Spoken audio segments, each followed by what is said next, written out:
Graça e paz, irmãos, dando continuidade hoje no estudo do Salmo 119, vamos falar do verso 53 a 55.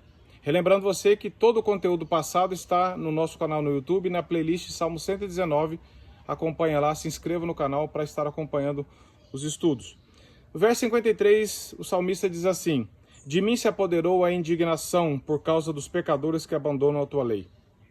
Davi já tinha demonstrado que muitas pessoas tinham zombado dele, ignorado, perseguido, mas isso não causava indignação, porque Davi não estava preocupado com a reputação própria dele. Embora ninguém goste de ser zombado, maltratado, hostilizado, mas Davi, o zelo dele era pelo próprio Deus. E aqui nós vemos isso. Ele está falando assim: Senhor, estou muito indignado porque pecadores estão zombando o Senhor. E eles não têm noção do dia final que os aguarda para aqueles que obstinadamente e sem arrependimento negam o Senhor, zombam do Senhor e rejeitam a tua palavra e o teu senhorio. É isso que Davi está preocupado. Por duas coisas ele está indignado. Nesse mesmo sentido, primeiro, porque as pessoas não sabem o que as aguardam no dia final para quem está rejeitando o próprio Cristo. Então isso causa indignação. Como que as pessoas, o pecado gerou um orgulho tão grande, uma rebeldia tão grande que as pessoas rejeitam o próprio Criador. E a outra faceta dessa indignação é que ele está falando assim: essas pessoas, elas vão sofrer eternamente e não sabem. Veja aqui que David Brainerd, um missionário entre os índios, falou, abre aspas, que angústia emerge em minha mente pensar numa eternidade para aqueles que estão sem Cristo, para aqueles que estão enganados e que levam suas falsas esperanças consigo para a sepultura, fecha aspas. Essa indignação. Davi está imaginando no dia final como que essas pessoas vão sofrer eternamente se estão ignorando e rejeitando a Cristo. E por outro lado, como que o pecado é algo tão destruidor, que causa rebeldia e dureza no coração para rejeitar o próprio Cristo. Que essa seja a nossa preocupação, não pelo nosso próprio nome, não quando as pessoas zombam de nós, não quando as pessoas nos rejeitam, mas quando elas rejeitam a Deus. Que isso nos leve a ter misericórdia pela vida delas, orar pela vida delas, pela salvação delas, porque elas não sabem o que as aguarda, o juízo final, e ao mesmo tempo lutar e preservar a glória de Deus. Que essa seja a nossa motivação também. Que Deus nos abençoe. Dando continuidade no Salmo 119, chegamos no verso 54. O salmista diz assim: os teus decretos são motivos dos meus cânticos na casa da minha peregrinação. Uma observação rápida aqui. No verso 53, Davi falou que ele estava indignado pelas pessoas que zombavam os decretos de Deus, zombavam o próprio Deus. E agora ele fala que o caso dele é o oposto. Pela graça de Deus, ele diz: os teus decretos, os teus mandamentos são motivos dos meus cânticos. São motivos da minha alegria, do meu prazer de louvar ao Senhor dia e noite, a todo momento, não só durante as reuniões, mas uma vida que expressa um coração que está sendo ganho, ele expande em louvor, em gratidão, em cânticos a Deus. Era assim com o povo de Israel, muitas vezes. Um coração alegre pela salvação manifestará sempre louvor, adoração, gratidão, verbalizando isso diante de Deus.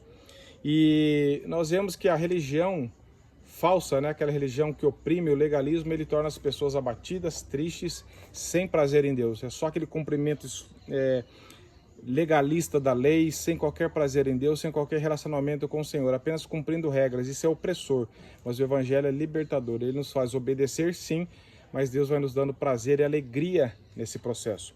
E por fim, Davi fala aqui no final do verso: na casa da minha peregrinação. Davi sabia que ele era um peregrino. Ele não era um andarilho que anda errante, sem esperanças, sem rumo, sem nada.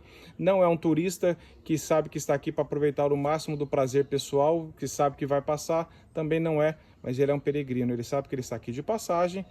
Ele sabe que ele tem um destino certo, que ele é cidadão do céu, mas que Deus o colocou aqui com o objetivo de viver para a glória de Deus, de falar do Senhor, de testemunhar a sua graça. E isso que ele está falando: eu sou um peregrino, como nós lemos em Hebreus, 1 Pedro, essa visão da peregrinação. E muitas vezes nós não temos motivos para cantar, nem sempre, mas temos para orar. Olha só aqui que William Cowper diz, abre aspas, cada tribulação tem a sua própria solução, e cada estágio da vida tem a sua própria instrução. Às vezes a nossa angústia é tão grande que não podemos cantar, então devemos orar. Às vezes as nossas libertações são tão prazerosas que devemos irromper em agradecimentos e então devemos cantar. E ele cita Tiago 5,13, está alguém dentre vós aflito? Ore. Está alguém contente? Cante louvores. Deus, pelo seu próprio Espírito, escreveu para nós orações para cada tribulação e salmos para cada libertação, de modo que agora somos mais do que inexcusáveis se falharmos nessa tarefa, fecha aspas. Que essa seja a nossa realidade. Caminhar, obedecer com prazer em Deus para estar sempre orando e cantando, expressando a grande salvação que Deus deu a nós. Que Deus nos abençoe. 119, chegamos no verso 55 que diz assim: Lembra-me, Senhor, do teu nome durante a noite e observa a tua lei. Faz parte da vida cristã lembrar do Senhor, lembrar dos feitos do Senhor, e não tem momento para isso. Pode ser de dia, pode ser de noite.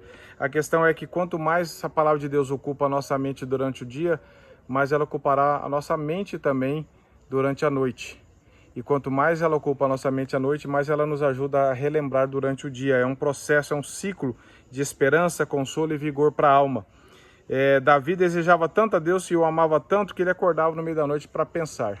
E assim, aqueles que amam o dinheiro acordam pensando no dinheiro, aqueles que amam prazeres, às vezes acordam pensando nos prazeres, lucro, seja lá o que for. A nossa mente está sempre procurando resgatar aquilo que o nosso coração mais ama. Veja o que Spurgeon diz, abre aspas, ele encontrou a santificação através da meditação.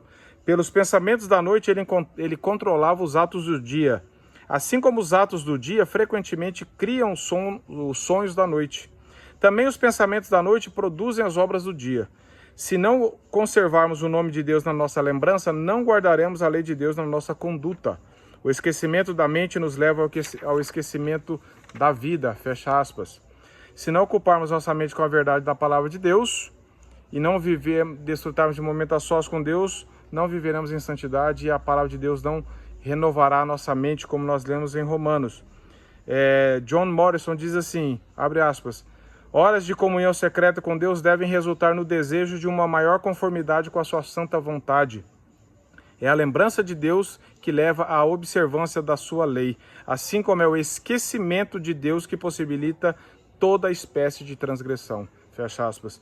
É isso mesmo. Davi demonstra aqui uma verdadeira piedade. Sabe por quê? Porque ele lembra de Deus, ele medita na palavra de Deus a sós. O fariseu, o religioso, ele só quer fazer quando ele é visto pelos homens, em praça pública, no meio da reunião.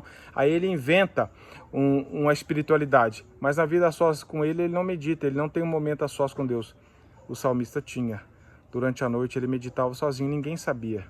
Esse deve ser a nossa observância na lei de Deus. Será que nós temos meditado e desfrutado da comunhão com Deus a sós também? Ou dependemos só de ambientes públicos? Que Deus tenha misericórdia de nós e nos leve a pensar na palavra de Deus de dia, para que à noite ela rode na nossa mente e para que rodando na nossa mente, durante o dia ela possa continuar ali, renovando e transformando a nossa vida. Que Deus nos abençoe, continue nos acompanhando através dos estudos e compartilhe essa mensagem. Até breve.